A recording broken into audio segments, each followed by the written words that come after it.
type of state grants are available for students? Every school is different. There's the private, and then you have the public, and then you have the community college. So we get the North Carolina Need-Based Scholarship because we are a private institution. And so as he alluded, this year they implemented, probably towards the end of last year, what's called residency determination, and every student is now required to go through that for a school to determine whether they're eligible for that scholarship. So now the state, it's RDS, the short term for it, and so now every school is requiring their students to fill this out. It's online.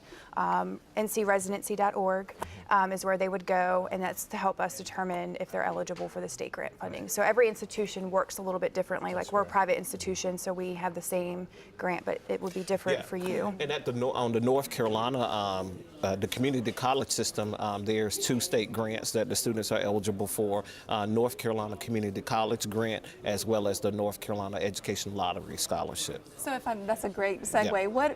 What is the difference between a grant and a scholarship for a student? What is the difference between that? It sometimes depends. In fact, the North Carolina scholarship is more need-based than anything else. But generally in financial aid communities, the scholarship there's some merit component connected with it. So you've either had to achieve this scholarship or had a certain marks or certain test scores to achieve or talent.